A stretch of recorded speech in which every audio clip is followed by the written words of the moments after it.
Yeah, okay, it's my favorite game now. So I went into this game expecting to like it, but not nearly as much as I did.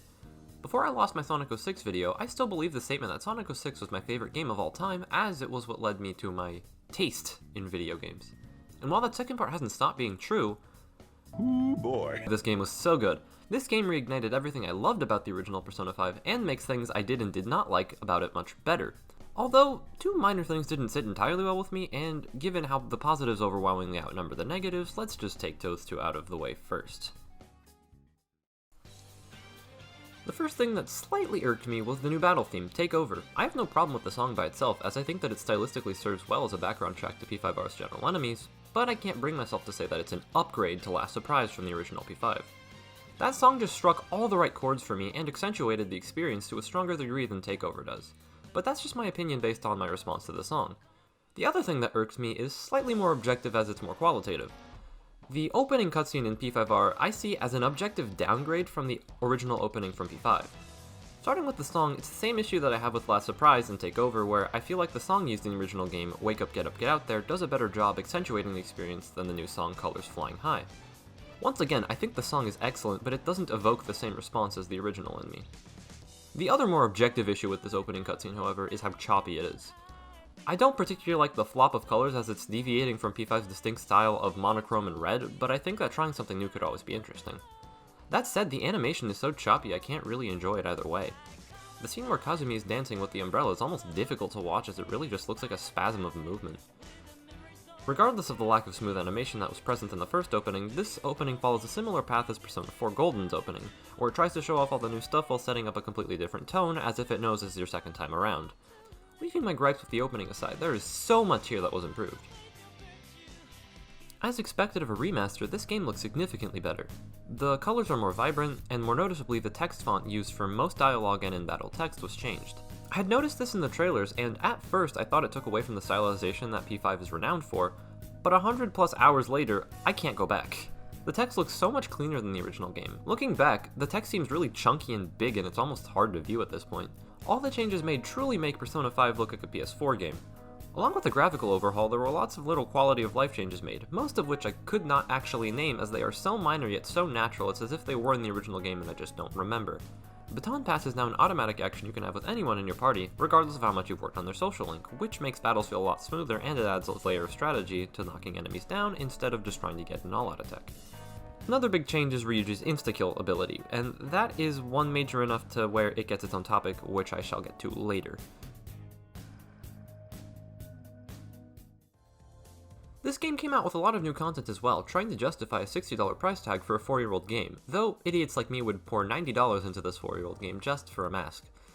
One of these new additions is Kichijoji, a city with a few new additions such as the secondhand shop which you can sell city armor that you find in the metaverse, a temple where you can meditate and increase Joker's Mac SP, a jazz club that I will come back to in a second, and most importantly the darts and billiards place. The darts and billiards place allows you to grow 2 different stats, being your team's technical level or each member's baton pass level. The technical level increases the amount of damage through a technical as well as increasing the chance to down an enemy through a technical, while the baton pass level increases the strength of each consecutive attack as well as restoring health and SP. Each of these adds incentive to use different tactics than what you may have used in the original game, making the gameplay feel newer. Now back to the jazz club. The first time I went there was during a certain someone's social link, and that was the one time the best piece of OST in the game played, No More What Ifs. I've been obsessed with this song for months ever since I first heard it in a YouTube video for a pre-order bonus PS4 theme. The theme itself was pretty nice, had some art I hadn't seen before, but that song from a game that I still had to wait months to play buried itself in my head, and I still believe it's the best new addition to this game in terms of OST. Also, it took me a second playthrough to realize that I could go to the jazz club of my own volition and that it did stuff, that stuff being giving permanent buffs to your teammates that carry over to New Game Plus. This feature makes it possible to have every member of your team also have max stats along with Joker, albeit a massive undertaking time-wise. With the bar set ridiculously high, let me get to the other pieces of new OST. I already talked about Take Over, the new battle theme. What else is there? This terrible bit is me trying to segue into the fact that most of the really good new OST comes in the 3rd trimester, and I'm trying really hard not to spoil it.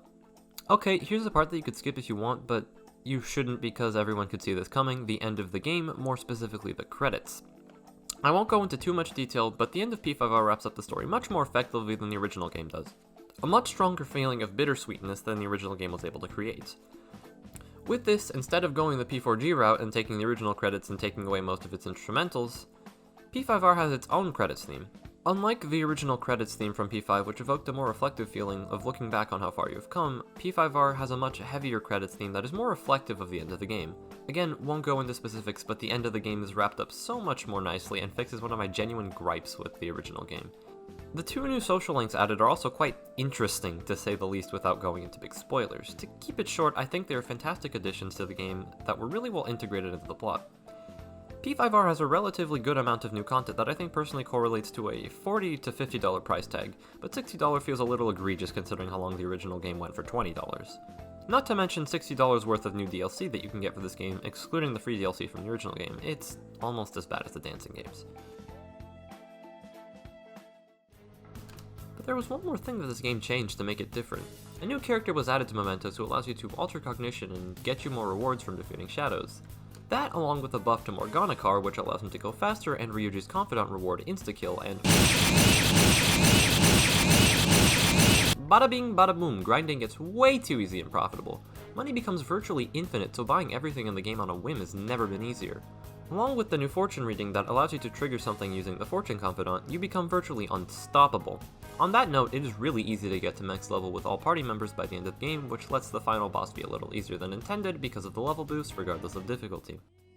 So yeah, using various disconnected thoughts along with the vaguest reasoning possible, this is the greatest game ever made and you can't change my mind. So this video took as long to make as it did because instead of using my free time to work on this, I played P5R again. I couldn't control myself, but now that summer approaches and I have more free time, I will be more comfortable shoveling more trash onto this channel. Until next time, where I might come up with an actual video idea instead of imposing my religious ideal onto my audience.